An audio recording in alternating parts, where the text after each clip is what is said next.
Assalamualaikum warahmatullahi wabarakatuh, sahabat beriman. Salat adalah perintah Allah Subhanahu wa Ta'ala yang merupakan salah satu rukun Islam. Salat wajib dikerjakan oleh laki-laki dan perempuan. Namun bagi perempuan ada keistimewaan sendiri. Ia bisa tidak mengerjakan salat pada waktu tertentu, yaitu menstruasi. Di luar itu, salat menjadi wajib baginya. Walaupun begitu, ada kondisi ketika salat seorang wanita yang tidak diterima oleh Allah Subhanahu wa Ta'ala. Seperti apakah ciri wanita yang tidak diterima salatnya oleh Allah? Ini dia ulasannya. Ketika azan sudah berkumandang, para hambanya berbondong-bondong menuju rumah Allah Subhanahu wa Ta'ala, mengambil air wudhu, membentuk saf di belakang imam dan melaksanakan kewajiban sebagai umat muslim, yakni bersujud kepada Allah, berkomunikasi dengan Rabb dengan berdialog hingga imam mengucapkan salam dan salat pun akhirnya usai. Manusia pun kembali ke aktivitas masing-masing. Imam Hasan al-Basri rahimahullah pernah mengatakan, "Wahai anak manusia, salat adalah perkara yang dapat menghalangimu dari maksiat dan kemungkaran. Jika salat tidak menghalangimu dari kemaksiatan dan kemungkaran, maka hakikatnya engkau belum salat." Orang yang salat ternyata masih ada yang tidak diterima salatnya. Terlebih lagi orang yang tidak sholat.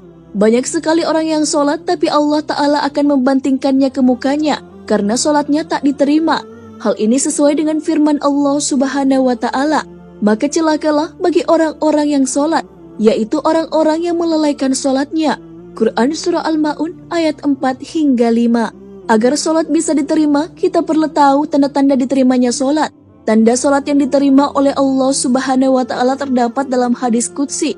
Allah berfirman, "Sesungguhnya aku hanya akan menerima sholat orang-orang yang merendahkan dirinya karena kebesaranku, menahan dirinya dari hawa nafsu karena aku, yang mengisi sebagian waktu siangnya untuk berzikir kepadaku, yang melazimkan hatinya untuk takut kepadaku, yang tidak sombong terhadap makhlukku, yang memberi makan pada orang yang lapar, yang memberi pakaian pada orang yang telanjang, yang menyayangi orang yang terkena musibah, yang memberikan perlindungan kepada orang yang terasing. Kelak cahaya orang itu akan bersinar seperti cahaya matahari. Aku akan berikan cahaya ketika dia kegelapan. Aku akan berikan ilmu ketika dia tidak tahu. Aku akan lindungi dia dengan kebesaranku. Aku akan suruh malaikat menjaganya. Kalau dia berdoa kepadaku, aku akan segera menjawabnya. Kalau dia meminta kepadaku, aku akan segera memenuhi permintaannya. Perumpamaannya di hadapanku seperti perumpamaan syurga Firdaus." Lalu mengapa masih ada yang sholatnya diterima? Ternyata penyebabnya karena hal lain. Siapa sajakah mereka yang tak diterima sholatnya? Salah satunya adalah wanita yang suaminya marah kepadanya. Bagi wanita setelah menikah, ia harus patuh dan taat terhadap suaminya. Jika seorang suami marah terhadap istrinya, bisa membuat sholat istrinya tidak diterima oleh Allah Subhanahu wa Ta'ala. Bukan hanya itu, Allah pun akan murka kepadanya. Perlu diketahui bahwa sholat akan membuat orang akan masuk syurga. Apalagi jika seorang perempuan yang berstatus istri yang juga patuh dan taat pada suaminya. Hal ini sesuai dengan sabda Rasulullah SAW. Abu Hurairah radhiyallahu anhu berkata bahwa Rasulullah SAW bersabda, "Jika seorang wanita mendirikan sholat 5 waktu, memelihara kemaluannya dan menaati suaminya, maka ia akan masuk syurga dari pintu manapun yang dikehendakinya." Ibnu Hibban. Adapun yang tidak diterima sholatnya ada 3 golongan. Ibnu Abbas radhiyallahu anhu meriwayatkan, Rasulullah SAW bersabda, "Ada 3 manusia yang sholat mereka tidaklah naik melebihi kepala mereka walau sejengkal, yakni seorang yang mengimami sebuah kaum, tetapi kaum itu membencinya, seorang istri yang sementara suaminya sedang marah kepadanya, dan 2 orang bersaudara yang saling memutuskan silaturahim." Hadis riwayat Ibnu Majah.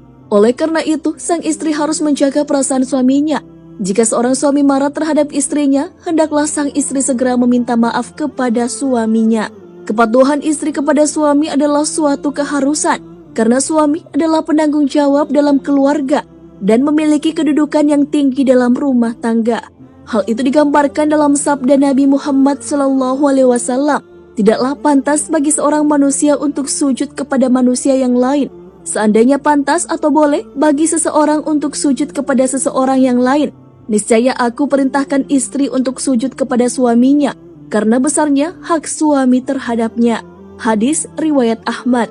Jika seorang wanita yang salatnya rajin dan dekat dengan sajadahnya, mushaf selalu di tangan, tapi ia tak peduli pada kebutuhan suaminya, tidak patuh terhadap suaminya, malah sombong di hadapan suaminya dan bahkan menentang suaminya, sungguh salatnya dan semua amalannya tidak akan diterima oleh Allah. Meskipun begitu, tak hanya istri yang wajib menjaga perasaan suami, tapi juga seorang suami tidak diperkenankan memperlakukan istri secara seenaknya. Dalam kehidupan rumah tangga, sepatutnya setiap pasangan saling memahami kewajiban dan hak di dalam rumah tangga. Bila salah satu melakukan kesalahan, harusnya segera meminta maaf, dan yang lain memaafkan yang bersalah atas kesalahan yang telah diperbuat. Jangan pernah membiarkan permasalahan menjadi berlarut-larut. Ingatlah akan kewajiban satu sama lain dan segera menyelesaikannya apabila berbuat kesalahan. Islam telah menempatkan suami dalam keadaan yang istimewa bagi sang istri, menaati suami dan selalu melakukan hal-hal yang dapat membuat suaminya ridho akan menyebabkan ia masuk surga.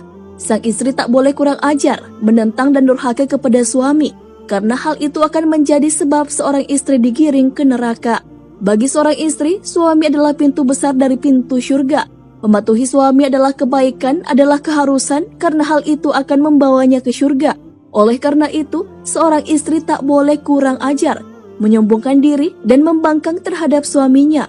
Mengenai kehidupan berumah tangga dan kepatuhan istri terhadap suami, Rasulullah SAW bersabda, "Perhatikan posisimu terhadapnya, karena dia adalah surga dan nerakamu." Hadis riwayat Ahmad, Ibnu Majah, dan disahihkan Syekh Al-Albani.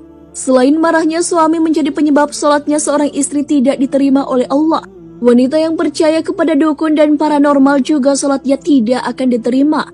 Hal ini sesuai dengan hadis Rasulullah SAW. Siapa mendatangi tukang tenun atau dukun paranormal, kemudian dia membenarkan perkataannya, maka tidak diterima salatnya 40 malam. Hadis riwayat Bukhari dan Muslim. Pergi ke dukun atau mempercayai perkataan paranormal tersebut adalah perbuatan syirik dan hal itu diharamkan. Tentu saja, umat muslim diharamkan untuk melakukan perbuatan syirik yang berupa berdoa kepada penghuni kubur atau meminta bantuan kepada penghuni kubur untuk meminta kesembuhan. Walaupun sebagian orang mendapatkan manfaatnya, biasanya penyakit yang datang itu adalah perbuatan syaitan yang menggodanya, sehingga manusia bertanya kepada dukun atau paranormal. Ketika mereka bertanya, setan sudah tidak mengganggunya lagi. Seorang muslim pergi kepada dukun atau paranormal untuk bertanya perihal jodoh atau sesuatu yang akan terjadi di antara suami istri nantinya, perihal cinta, kesetiaan, permusuhan, perceraian, dan sejenisnya. Hal dilarang karena hal-hal tersebut perihal gaib yang hanya diketahui oleh Allah Subhanahu wa Ta'ala. Sihir yang juga erat kaitannya dengan perdukungan juga termasuk ke dalam perkara yang diharamkan dan tentu saja membawa pada kekafiran. Hal ini dijelaskan lewat firman Allah Subhanahu wa Ta'ala dengan perumpamaan dua malaikat, sedang keduanya tidak mengajarkan sesuatu kepada seorang pun sebelum mengatakan, "Sesungguhnya kami hanya cobaan bagimu, sebab itu janganlah kamu kafir." Maka mereka mempelajari dari kedua malaikat itu apa yang dengan sihir itu mereka dapat menceraikan antara seorang suami dan istrinya, dan mereka itu ahli sihir, tidak memberi mudarat dengan sihirnya kepada seorang pun, kecuali dengan izin Allah Subhanahu wa Ta'ala. Dan mereka mempelajari sesuatu yang tidak memberi mudarat kepadanya dan tidak memberi manfaat. Demi sesungguhnya mereka telah meyakini bahwa barang siapa yang menukarnya kitab Allah dengan sihir itu, tiadalah baginya keuntungan di akhirat, dan amat jahatlah perbuatan mereka menjual dirinya dengan sihir kalau mereka mengetahui. Quran Surah Al-Baqarah ayat 102.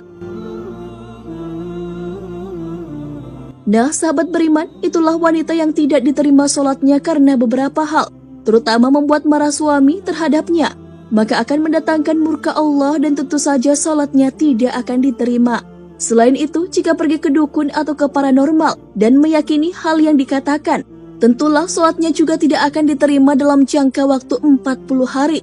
Semoga kita selalu dijauhkan dari hal-hal tersebut, agar sholat yang dikerjakan tetap diterima oleh Allah Subhanahu wa Ta'ala. Wallahu a'lam bishawab. Assalamualaikum warahmatullahi wabarakatuh.